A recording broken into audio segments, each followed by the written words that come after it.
अध्याय 14। मंदिर के ऊपर आसमान पूरी तरह टूट चुका था।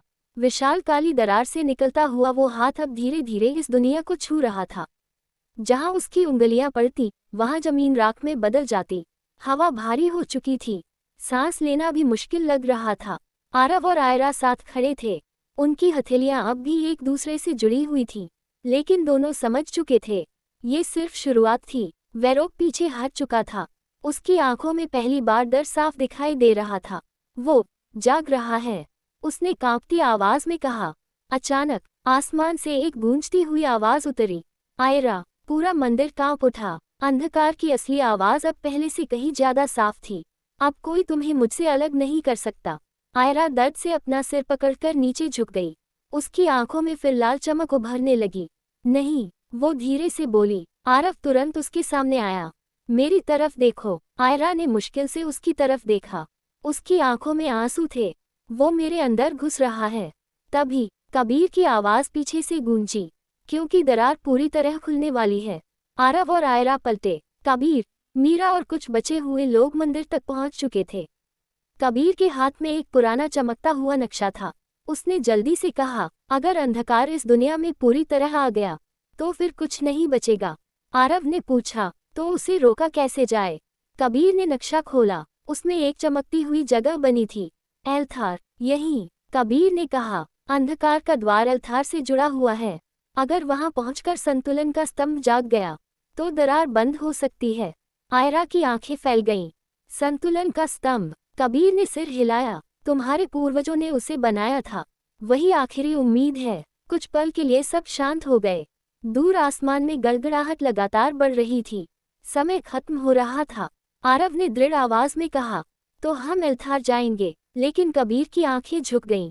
रास्ता आसान नहीं होगा। उसने नक्शे पर काले निशान दिखाए। अंधकार की सेना हर जगह फैल चुकी है और एल्थार तक पहुंचने का सिर्फ एक रास्ता बचा है।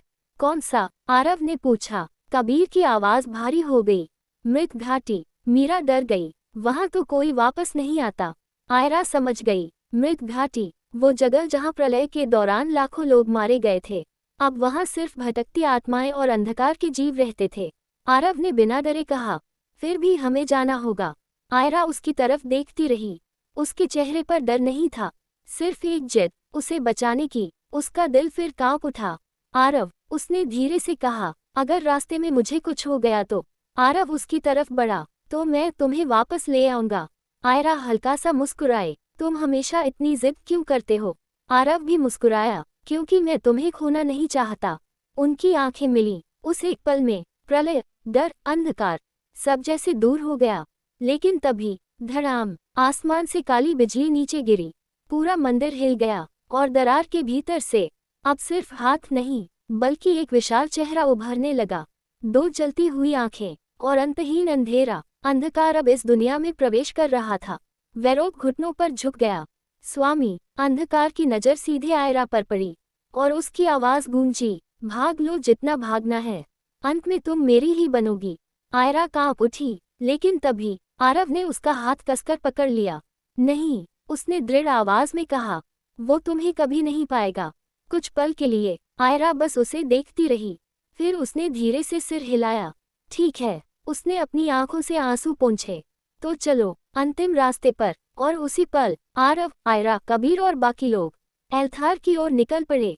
एक ऐसे सफर पर जहां या तो दुनिया बचने वाली थी या हमेशा के लिए खत्म होने वाली थी।